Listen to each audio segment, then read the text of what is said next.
মধ্যপ্রাচ্যের এই ওমান শহরে মানুষ আসার জন্য এত পাগল কেন? এই ওমান শহরটা কিন্তু অনেক সুন্দর একটা শহর।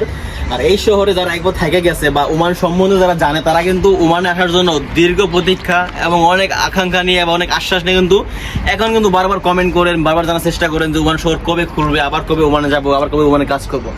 আবার যারা ওমান সম্বন্ধে বা ওমান দেশকে যারা নেগেটিভ চিন্তা ভাবনা করতেছেন, যারা ওমান সম্বন্ধে জানেও না, হয়তো বা ওমান সম্বন্ধে তার ধারণাও না যে আসলে ওমান কোন পজিশনে চলে গেছে, যারা ওমান আসার জন্য এখনো অপেক্ষা করে আসছিলেন, যে ভিসা বন্ধ হওয়ার পর থেকে বারবার কমেন্ট করতেছিলেন, ভাই তাদেরও বলতেছি তাদের সেই শুভ দিনটা চলে আসছে খুব সামনেই। আর যারা বাংলাদেশ থেকে ওমানে আসবেন তারা তো অবশ্যই রেডি থাকবেন, খুব তাড়াতাড়ি সভাপতি খুলে দেবে। আর ওমান শহরে নিয়ে যারা নেগেটিভ চিন্তা ভাবনা করেন যে ওমান শহরে কিছু নাই, ওমান শহরটা গরিব, ওমান সম্বন্ধে তার বেশি ধারণাও নাই, আরে ভাই যারা বাংলাদেশ থেকে এই চিন্তা ভাবনা করতেছে যে ওমান শহরে যাবো না বা ওমান শহরে যাই কোনো লাভ নাই, টাকা ইনকাম করতে পারবো না, তাদেরকে বলি তুই যদি ওমান শহরে এসে যদি ভিক্ষাও করিস, তুই ডেলি 1,000 টাকা ইনকাম করতে পারবে। বাংলাদেশের 30,000 টাকা, একজনে তো 1,000 টাকা করে দিবে। আমি যদি সারাদিনে যদি 20 জনের কাছে যাই, 10 জনে যদি 10 রিয়াল দেয়, বাংলাদেশের 3 থেকে 4,000 টাকা। তো বলতেছি যে ওমান শহরকে নিয়ে যারা নেগেটিভ চিন্তা ভাবনা করতেছে যে ওমান শহর গরিব, ওমানে টাকা নাই, ভাই ওমানের টাকার যে রিয়ালের যে পাওয়ার, এই পাওয়ারটা কিন্তু সারা বিশ্বের 3 নম্বর অবস্থানে।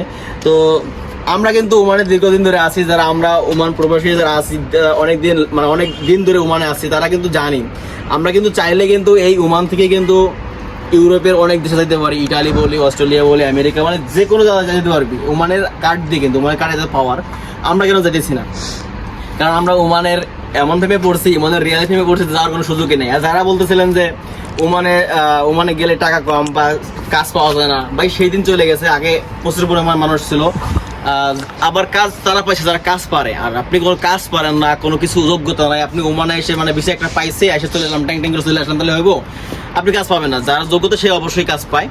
আর যারা বলতেছিলেন যে আসলে ওমানের কাজের সুযোগটা কিরকম, বাট এই সুযোগ এখন যে পরিস্থিতি আছে, ওমানের কাজের সুযোগটা অনেক বেশি, কাজের অনেক চাহিদা আছে, কাজের মানুষ সংকট আছে, কর্মী সংকট আছে ওমানের। কারণ বিষয় কিন্তু দীর্ঘদিন বন্ধ ছিল, 2 বছর বন্ধ ছিল।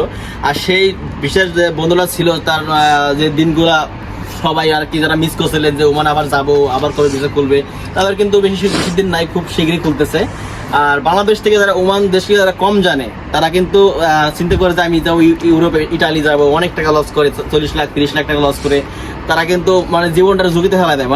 অনেক সময় বাইরে উঠতে যায়, অনেক সময় ইটালি তো অবশ্য ডাইরেক্ট যেতে পারে না, অবশ্য বাংলাদেশে যোগ্যতা নাই এরকম ভাবে যাওয়ার, তারা কিন্তু বাইরে উঠতে যায়, জীবনটা ঝুঁকিতে ফেলাই দেয়।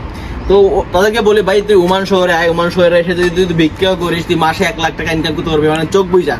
কারণ আমাদের বাস্তব জীবন, আমাদের নিজের প্র্যাকটিক্যালি আমরা যেগুলো দেখছি বা জানতেছি, কারণ আমাদের এই ওমানে কিন্তু অনেকে কিন্তু ভিক্ষা করতে আসে, বাট ম্যাক্সিমাম কিন্তু পাকিস্তানিরা আসে, বাংলাদেশে খুব কমই আসে। কিন্তু তারা কিন্তু একজনের কাছে যদি ভিক্ষা করে 1 টাকা নিচে দিতে পারবে না কেউ, 1 টাকা একটা নিচে কেউ দিতে পারবে, 1টার নিচে কেউ দিতে পারবে না। তো 1 টাকা দিলেও কিন্তু বাংলাদেশ 350 টাকা হয়।